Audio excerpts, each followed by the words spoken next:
আসসালামু আলাইকুম। আশা করি সবাই ভালো আছেন। অনেকদিন পরে ভিডিও তৈরি করছি। আর আজকের বিষয়বস্তু হচ্ছে ই-পাসপোর্ট। আপনারা অনেকেই ই-পাসপোর্ট নিয়ে অনেক ঝামেলার সম্মুখীন হন, অনেক ইনফরমেশন ল্যাক থেকে যায়, অনেক ইনফরমেশন মিসিং থেকে যায়, আপনারা বুঝতে পারেন না। তো আমি আজকে এ টু জেড আমি বোঝানোর চেষ্টা করব।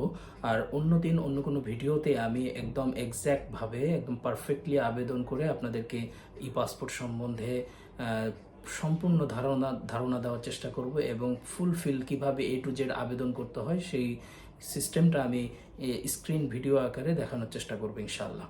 তো আজকে আমি ই পাসপোর্টের আবেদনের বাইরে যেই সবথেকে বিশেষ যে জরুরি ব্যাপারগুলো সেই বিষয় নিয়ে আলোচনা করব। তো আলোচনা শুরু করা যাক। সেটা হচ্ছে ই পাসপোর্ট আপনারা যখন তৈরি করবেন প্রথমত আপনার লাগবে হচ্ছে voter ID card. Voter ID card অনেকে এনআইডি কার্ড নামেও চিনে, অনেকে আইডি কার্ড নামেও চিনে, এক একজন এক একভাবে এক এক নামে চিনে। তো মূলত এটা হচ্ছে voter ID card, national ID card যেটা আর কি। তো আমাদের জাতীয় পরিচয়পত্র যে যে দেশের যেমন যে যে দেশের যার যার জাতীয় পরিচয়পত্র তার তার আইডি কার্ড সেটা প্রয়োজন হয়। তো আমাদের বাংলাদেশের জন্য ভোটার আইডি কার্ড, এই ভোটার আইডি কার্ড দিয়ে আপনারা চাইলেই ই পাসপোর্ট তৈরি করতে পারেন। আর প্রসেসিং হচ্ছে প্রথমে আপনাকে একটা কম্পিউটার নিতে হবে, বা আপনার যে কোনো কম্পিউটারের দোকানেও যেতে পারেন আপনি যদি না জেনে থাকেন আবেদন প্রক্রিয়াগুলো। তো আপনি কম্পিউটারের দোকানে গিয়ে আপনি অবশ্যই যাবার আগে আপনার original ID card, original voter ID card, তারপরে হচ্ছে আপনার এটা ঠিক করবেন যে ভোটার আইডি কার্ডে পেছনে কিন্তু বর্তমান ঠিকানায় যে যে ঠিকানায় আপনি ভোটার সেই ঠিকানাটা উল্লেখ থাকে। স্থায়ী বর্তমান ঠিকানা উপরে নিচে দেওয়া থাকে না, শুধু একটা ঠিকানা দেওয়া থাকে বর্তমান ঠিকানাটা, যেখানে আপনি ভোট দিবেন বা দেন সেই ঠিকানাটাই দেয়া থাকে। তো আমি কথাগুলো বলবো, যদিও এলোমেলো হয় একটু বুঝে মানে শোনার চেষ্টা করবেন, ভিডিও স্কিপ না করে, ভিডিও না টেনে দেখার চেষ্টা করবেন, ইনশাআল্লাহ অনেক উপকৃত হবেন। তো যেটা বলছিলাম, voter ID card, original voter ID card নিয়ে যাবেন, নিয়ে যাওয়ার পরে বলবেন আমি ই পাসপোর্ট আবেদন করব। ই পাসপোর্ট আবেদন করলে ওনারা অনেক সময় 150 টাকা, 200 টাকা, 300 টাকা মানে জায়গা ভেদে চার্জ করে থাকেন ওনারা। তো আপনি যখন আবেদন করবেন, আবেদন করার সময় আপনি দেখবেন আপনার ভোটার আইডি কার্ডের সাথে আপনার নাম ধরুন শামসুল হক। তো শামসুল হকে এমডি শামসুল হক, তো এমডির পরে ডট আছে কিনা, ফুল স্টপ যেটা, ওইটাও আপনি খেয়াল করে নেবেন। সব কিছু এ টু জেড এগুলো ঠিক আছে কিনা। আমি নামগুলো যা যা বলবো সব এক্সাম্পল হিসেবে বলবো, কোনোটা বাস্তবের সাথে কোনো মিল নেই। তো সেই নামগুলো আপনি এ টু জেড মিলিয়ে নেবেন। আপনার বাবার নাম, আপনার মায়ের নাম। ভোটার আইডি কার্ডে কিন্তু বাবা মার নাম ইংরেজিতে থাকে না, তবে আপনার যদি শিক্ষাগত যোগ্যতা এসএসসির ওপরে হয়ে থাকে বা এসএসসি পর্যন্ত হয়ে থাকে, ম্যাট্রিক যেটা, এই এসএসসি পাশের সার্টিফিকেটের সাথে মিল রেখে আপনার বাবা মার নাম ইংলিশে দেওয়ার চেষ্টা করবেন। প্লাস আপনার বাবা মার আইডি কার্ডের যে ইংলিশে নাম আছে আর সেই নামের সাথে ম্যাচ করে দেওয়ার চেষ্টা করবেন। অবশ্যই আপনার পাসপোর্ট আবেদন করার পূর্বে আপনি সবসময় খেয়াল রাখবেন আপনার আইডি কার্ডের সাথে আপনার বাবা মার আইডি কার্ডের নাম একদম অ্যাকুরেট আছে কিনা, বানান এবং প্রতিটা অক্ষর এমন আছে। আজাদ, জেড, এখন অনেকের নামে থাকে জে, আজাদ জে ইউজ করে, ব্যবহার করে, অনেকে জেড ব্যবহার করে। তো সেই ক্ষেত্রে এখন আপনি এটা খেয়াল রাখবেন যে আমার স্পেলিংগুলো ঠিক আছে কিনা। তো বাবা মার আইডি কার্ডের সাথে যদি ম্যাচ না থাকে আপনি হয়তো বলতে পারেন আমি আমার মতো করে বানিয়ে ফেলবো, পরেরটা পরে দেখা যাবে, কিন্তু দেখা যাবে আপনি আপনার মতো আপনার আইডি কার্ডের ইনফরমেশন অনুযায়ী বানিয়ে ফেললেন। বানানোর পরে দেখা যাবে আপনি যখন ভিসা আবেদন করবেন, ভিসা প্রসেসিং যে কার্যগুলো করবেন, তখন কিন্তু আপনার বাবা মার আইডি কার্ডের সাথে অনেক সময় ম্যাচ করে। যখন আপনার বাবা মার আইডি কার্ডের সাথে নাম মিলবে না, ম্যাচ করবে না, সেই ক্ষেত্রে কিন্তু আপনার পাসপোর্টটা, ভিসাটা রিজেক্ট হয়ে যেতে পারে। আপনার প্রতিটা ইনফরমেশন, প্রতিটা পেপারসের সাথে অ্যাকুরেট মিল থাকতে হবে। না হলে আপনার এখানে আছে রহিমা খাতুন আপনার মায়ের নাম, কিন্তু আপনার মায়ের আইডি কার্ডে আছে মোসাম্মদ রহিমা বেগম, সেই ক্ষেত্রে কিন্তু ঝামেলা হবে। একদম এ টু জেড ম্যাচ করে নেবেন। যদি সংশোধনের প্রয়োজন হয় আপনি এনআইডি নির্বাচন অফিস আছে, উপজেলা নির্বাচন অফিস আছে, বা আপনি যে জোনের মধ্যে পড়েছেন সেখানকার নির্বাচন অফিসে যোগাযোগ করবেন এবং আপনার আইডি কার্ডটা বাবা মার আইডি কার্ডের সাথে সংশোধন করে নেওয়ার চেষ্টা করবেন।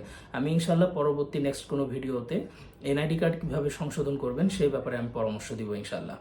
তো যেটা বলছিলাম, আপনার বাবা মার আইডি কার্ডের সাথে ম্যাচ করে নেবেন। যদি ম্যাচ হয়ে থাকে, ধরুন ম্যাচ আছে, সেই ক্ষেত্রে আপনি আবেদন করার সময় বাবা মার নাম, আপনার নাম সম্পূর্ণ ইংলিশ বানান A to Z দেখে নেবেন আবেদন করার সময়, প্লাস আপনার জন্ম তারিখ, দিন, মাস, বছর, আপনার সব কিছু অ্যাকুরেট আছে কি না, সব কিছু ঠিকভাবে পরিষ্কারভাবে A to Z দেখে নেবেন। পাসপোর্ট আবেদন করার পরে লাস্টে চেক করার জন্য 14 মিনিট কি 13 মিনিট সামথিং টাইম দেওয়া থাকে। সেই টাইমের মধ্যেই আপনি চেক করে নেবেন যে আপনার পাসপোর্টের আবেদন ফর্ম ফিল আপটা ঠিক আছে কি না। যদি ঠিক না থাকে, আবার ব্যাকে গিয়ে কিন্তু আপনি ওটা এডিট করেই করতে পারেন, কিন্তু একবার সাবমিট হয়ে গেলে সেটা পাসপোর্ট অফিসে গিয়ে ক্যান্সেল করতে হবে, তারপরে আপনি ওটা ডিলিট করতে পারবেন, তাছাড়া কিন্তু ডিলিট করতে পারবেন না। সাবমিট করার আগে পূর্বে অবশ্যই আপনি চেক করে নেবেন ভালোভাবে, যাতে পরবর্তীতে আপনি ঝামেলার সম্মুখীন না হন। প্রথমে আপনার নাম, বাবা মার নাম সব কিছু অ্যাকুরেট ফিল আপ করবেন। করার পরে আপনার নাম, ঠিকানা, আপনার NID নাম্বার, আপনার পার্সোনাল যে নাম্বার। তবে মোবাইল নাম্বার দেওয়ার ক্ষেত্রে আপনি সবসময় চেষ্টা করবেন সবথেকে রানিং, মানে আপনার যেটা সবসময় আপনি ব্যবহার করেন যে নাম্বার, যেখানে সবাই ফোন কল দেয়, সেই ফোন কল দেওয়ার ক্ষেত্রে যারা আপনাকে সবসময় পাবে, এরকম নাম্বার আপনি দেওয়ার চেষ্টা করবেন। সরি, সাউন্ড একটু হয়ে গেছে।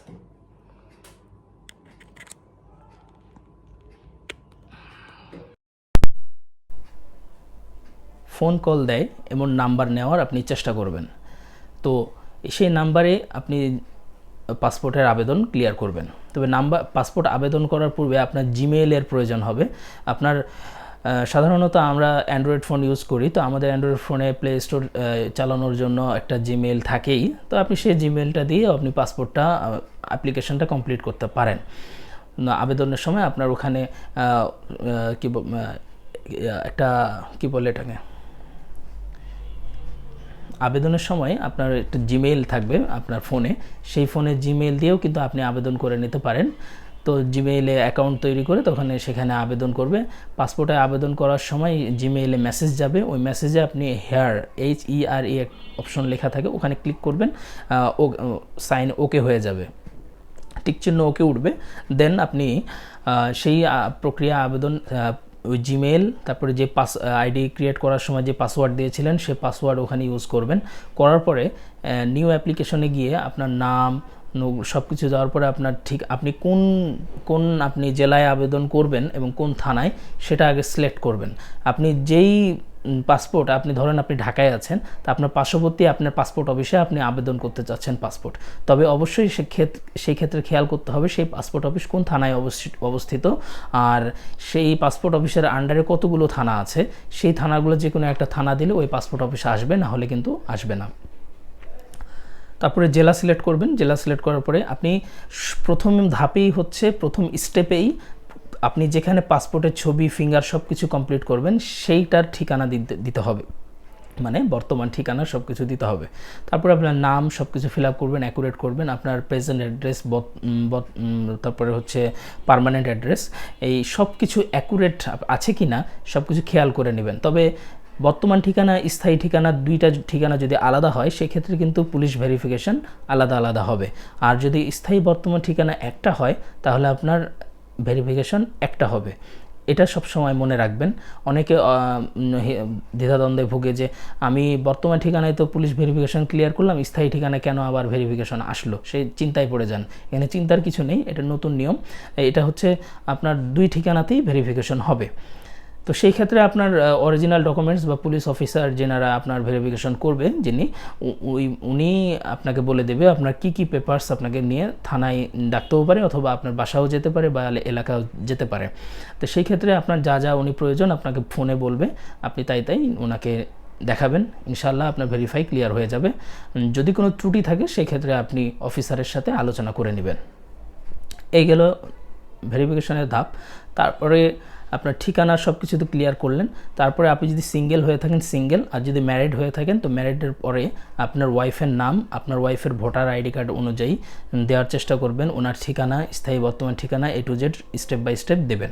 তবে যদি দেখেন যে আপনার ওয়াইফের ভোটার আইডি কার্ড নেই, সেক্ষেত্রে ওনার স্পেলিং ওনার সার্টিফিকেট অনুযায়ী বা জন্ম নিবন্ধনের নাম ইংলিশ যেটা অরিজিনাল উনি বানান ব্যবহার করে স্পেলিংটা, সেটা দেওয়ার চেষ্টা করবেন। না হলে পরবর্তীতে কিন্তু ওনার ডকুমেন্টস যখন তৈরি হবে তখন নাম নামের সাথে ম্যাচ না করলে অনেক সময় ঝামেলার সম্মুখীন হয়। আর সংশোধনের ব্যাপারগুলো অনেক ঝামেলার, তাই প্রথম থেকেই আপনারা ক্লিয়ারলি বানানগুলো ঠিক রাখার চেষ্টা করবেন। এটা হচ্ছে অপশন গেল সিঙ্গেল ম্যারিড অপশন।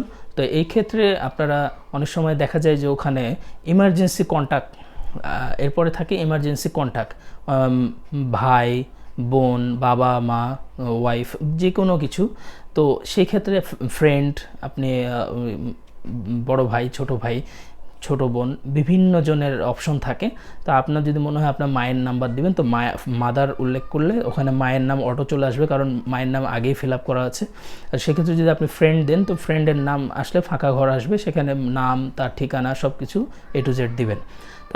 তারপরে সেইখানে কিন্তু আপনি বুঝে রাখবেন যেটা ইমার্জেন্সি কন্ট্যাক্ট, যেটা আপনার ওইখানে কিন্তু পাসপোর্টে একটা, আপনি যদি পাসপোর্ট দেখে থাকেন, তো পাসপোর্টের উপরে যে নাম্বার থাকে ইমার্জেন্সি কন্ট্যাক্ট, আর তার উপরে যে নাম থাকে যার, এই জায়গাতেই কিন্তু আপনার মেন পয়েন্ট। আপনার যে নাম্বারটা আপনি এখানে বসাবেন, এই নাম্বারটাই কিন্তু পাসপোর্টের প্রথম পৃষ্ঠায় যে নাম্বারটা বসবে। সেই ক্ষেত্রে আপনি চেষ্টা করবেন বাবা, মায়ের অথবা বোনের বা নিজের লোকদের যা একান্ত ঘনিষ্ঠ তাদের দেওয়ার চেষ্টা করবেন, কারণ এটা আপনার পাসপোর্ট 48 পাতা 10 বছর আপনার এই পাসপোর্টের উপরে বা সারা জীবনই এই পাতার উপরে কিন্তু এই নাম্বারটা থাকবে। সেই ক্ষেত্রে আপনারা নাম্বারগুলো বুঝে শুনে দেওয়ার চেষ্টা করবেন। এমনকি এই নাম্বারেও আপনার থানা থেকেও ফোন আসতে পারে, পুলিশ অফিসার আপনাকে ফোন দিয়ে ভেরিফিকেশনের জন্য ওকে করতে পারে, এমনকি পাসপোর্ট অফিস থেকেও আপনার এই নাম্বারে ফোন আসবে। তো সেই ক্ষেত্রে এই নাম্বারগুলো দেওয়ার সময়, ফোন নাম্বার দেওয়ার সময় আপনি বুঝে শুনে দিবেন, যাতে পরবর্তীতে ঝামেলা না হয়। পরে যদি ঝামেলা হয়েও যায়, সেই ক্ষেত্রেও আপনার সুযোগ আছে ডিলিট করে আবার, তবে সেই ক্ষেত্রে আপনাকে পাসপোর্ট অফিসে গিয়ে সেটা ডিলিট করে তারপরে যাতে আপনি নতুন করে আবেদন করতে হবে আবার প্রথম থেকে, না হলে কিন্তু আপনি হবে না, আপনার এই আবেদন ক্লিয়ার হবে না। তো পরবর্তীতে আপনার ডেট আসবে যে আপনি 48 পাতা 10 বছর, 64 পাতা 10 বছর। তো সেই ক্ষেত্রে অনেক সময় 64 পাতা বন্ধ থাকে, 48 পাতা রানিং থাকে, এক এক সময় এক এক শিডিউল থাকে। তো আপনি 48 পাতা 10 বছর দেবেন। তা 48 পাতা 10 বছর যখন দিবেন, সেই ক্ষেত্রে আপনার হচ্ছে শিডিউল আসবে যে আপনি কত তারিখে বা কোন দিন আপনি দেখা করতে চাচ্ছেন। সেই ক্ষেত্রে আপনার ওই ক্যালেন্ডারের মতো একটা অপশন আসবে, ওখানে আপনি তারিখ দিবেন এবং কতটার সময় আপনি সেখানে উপস্থিত হতে যাচ্ছেন।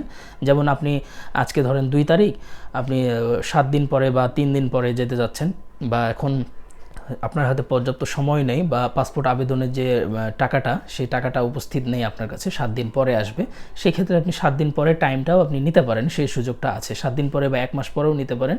আপনার ক্যালেন্ডারে ওই অপশন দেওয়া আছে, ওই যে তারিখ দেওয়া আছে সব তারিখের মধ্যে যে কোনো একটা চুজ করে আপনি নিতে পারবেন। এবং টাইম দেওয়া থাকবে ওখানে, ওই টাইম আপনার অনেক সময় 9টা থেকে 2টা পর্যন্ত এরকম থাকে, 13টা 14টা, 13 হলে একটা, 14 হলে 2টা, মানে 12 13 14, মানে এরকম অপশন থাকে। তো সেই ক্ষেত্রে ঘাবড়ানোর কিছু নেই, ভয় পাওয়ার কিছু নেই।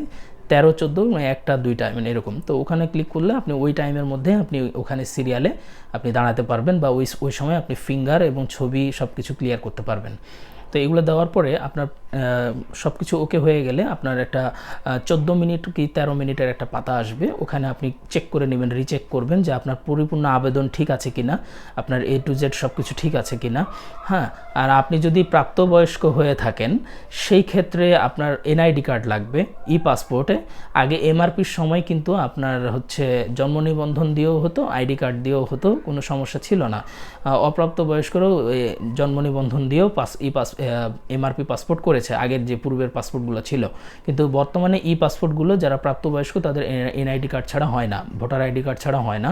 আর অপ্রাপ্তবয়স্ক যারা ছোট, তাদের ক্ষেত্রে 1 থেকে 18 বছরের মধ্যে এরকম আনুমানিক, তো ওদের ক্ষেত্রে জন্ম নিবন্ধন অবশ্যই মাস্ট লাগবে। জন্ম নিবন্ধন দিয়ে ওরা পারবে করতে, কিন্তু যারা বড় 20 বছরের উপরে বা 18 বছরের উপরে তারা কিন্তু পারবে না, তারা জন্ম নিবন্ধন দিয়ে পারবে না। তো এই হচ্ছে প্রসেস। আর যখন আপনার সব কিছু ক্লিয়ার হয়ে যাবে, তারপরে আপনি অফলাইন না অনলাইন পেমেন্ট অপশন আসবে, আপনি দিবেন অফলাইন, কারণ অনলাইনে পেমেন্ট করলে অনেক সময় ঝামেলা হয়। সার্ভার খারাপ থাকলে, সার্ভারের সমস্যা থাকলে অনেক সময় পেমেন্ট আটকে যায়, আবার প্রিন্ট আউট হয় না। আপনি যে পেমেন্ট করেছেন তার প্রমাণের জন্য যে একটা PDF দরকার, প্রিন্ট পেপার, পেমেন্ট মেথড যেটা, সেটা অনেক সময় থাকে না। তো সেই ক্ষেত্রে আপনার মানে নেটের সমস্যাজনিত কারণে ওটা পাওয়া যায় না। তো সেক্ষেত্রে আপনি অফলাইন চুজ করবেন, অফলাইন ক্লিক করলে নিচে সাবমিট করবেন। পরের ধাপে গেলে তখন আপনার ডাউনলোড অপশন আসবে। আপনি 3 পাতার যে পেপারসটা, 2টা একটু নিচে গেলেই প্রিন্ট পেজ আর হলো ডাউনলোড অপশন লেখা থাকে, ওই ডাউনলোড অপশনে ক্লিক করে আপনি মূল যে 3 পাতা অ্যাপ্লিকেশন পেপার ওটা ডাউনলোড করে নেবেন। আর প্রিন্ট পেপার ওটা ডিরেক্ট আপনি ডাউনলোড করতে পারেন, এমনকি প্রিন্ট পেপার দিলে তখন আপনি প্রিন্ট অপশন চেঞ্জ করলে ওটা পিডিএফ অপশন আসে। অনেকে মোবাইল দিয়ে যারা আবেদন করেন, সেক্ষেত্রে আমি অন্য কোনো ভিডিওতে দেখানোর চেষ্টা করব যে অনলাইনে পেজ কিভাবে, ওয়েবসাইটের পেজগুলো কিভাবে পিডিএফে ডাউনলোড করতে হয়, আমি এই সিস্টেমটা দেখিয়ে দিব ইনশাল্লাহ। আর হচ্ছে আপনারা যে ওই 3 পাতার পেজ ডাউনলোড করবেন, ওই পাতাগুলো ডাউনলোড করার পরে তারপরে ওই ডাইরেক্ট আপনি প্রিন্ট করবেন, করার পরে যখন কমপ্লিট হয়ে যাবে তখন আবার চেক দিয়ে নেবেন। তবে চেক দিলেও যদি মিস্টেক থাকে তো কম্পিউটার দোকান যারা বা আপনি নিজে করছেন, আপনি কোনো কিছু আর সংশোধন করবেন না, কারণ একবার সাবমিট হয়ে গেলে আর সংশোধন করা যায় না। সেটা যদি সংশোধন করতে চান, আমি আবার রিপিট করছি, পুনরায় পাসপোর্ট অফিসে গিয়ে সেটা অ্যাপ্লিকেশন করতে হবে যে আমি ভুলবশত আবেদন করা হয়ে গেছে, বা একটা কারণ দর্শিয়ে বা হেল্প সেন্টারে গিয়ে বললে ওনারা আপনাদের বলে দেবে যে কিভাবে আপনি ওটা ঠিক করবেন। ওটা ক্যান্সেল করার পর 3 দিন টাইম নেই, এমনকি 1 দিনের মধ্যেও ঠিক হয়ে যায়, ডিলেট হয়ে যায়, নতুন করে আবার আবেদন করতে পারবেন। তো তারপরে আপনি ওই অ্যাপ্লিকেশন মূল 3 পেপার আর আপনার যে শিডিউলের যে পেপারটা, টোটাল 4 পেপার থাকবে, উপরে অ্যামাউন্ট লেখা থাকবে যে আপনি রেগুলার পাসপোর্ট আবেদন করেছেন না এক্সপ্রেস। তো সেই ক্ষেত্রে আপনার রেগুলারের এক রেট 5,750 টাকা, আর এক্সপ্রেসের মনে হয় 8,000 কত যেন সামথিং, ঠিক এই মুহূর্তে খেয়াল নেই। তো অত টাকা আপনি ওইটা আর অরিজিনাল আইডি কার্ড নিয়ে আপনি ব্যাংকে যাবেন, যে কোনো প্রাইভেট ব্যাংকে বা সরকারি ব্যাংকে। এখন সব প্রাইভেট ব্যাংক, সরকারি ব্যাংকে টাকা জমা নিয়ে থাকে পাসপোর্টের। তো ওনাদের কাছে গেলে আপনাকে ইনশাল্লাহ সব কিছু A to Z পেমেন্ট এবং পেমেন্ট স্লিপ সহ আপনাকে দিয়ে দিবে। তো ওটার সাথে আপনি অবশ্যই চেয়ারম্যান সার্টিফিকেট, আপনি যদি চাকরি করে থাকেন, আপনার পেশার যে প্রত্যয়নপত্র নিতে হবে আপনার প্রতিষ্ঠান থেকে, আপনি কোন পদে চাকরি করেন বা কোথায় চাকরি করেন সে প্রত্যয়নপত্র, চেয়ারম্যান সার্টিফিকেট, বিদ্যুৎ বিলের কাগজ। তবে অবশ্যই আপনি ফটোকপি অ্যাকসেপ্ট আর হলো অরিজিনাল অ্যাকসেপ্ট নেওয়ার চেষ্টা করবেন, অরিজিনালগুলো সহজে জমা নেয় না। তবে চেয়ারম্যান সার্টিফিকেটটা অরিজিনাল নিয়ে নেয় আমার জানা মতে, আর আমার পরিচিত যারা করেছেন তাদের অরিজিনাল চেয়ারম্যান সার্টিফিকেট নিয়ে নিয়েছে, কিন্তু বিদ্যুৎ বিলের কাগজ যেগুলো, ইউটিলিটি বিল, এই সব কিছু ফেরত দিয়ে দিয়েছে।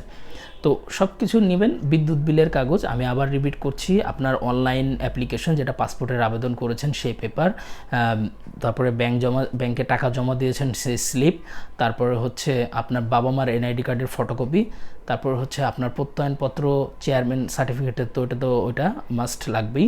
আর আপনার ওই চাকুরির প্রত্যয়নপত্র, মানে আপনি যে পেশা দেবেন, আপনি যদি বিজনেস দিয়ে থাকেন তবে আপনার ট্রেড লাইসেন্সের ফটোকপি, আর হচ্ছে আপনার হলো ভিজিটিং কার্ড, আপনি যদি বিজনেস ক্যাটাগরি দিয়ে থাকেন এগুলো লাগবে।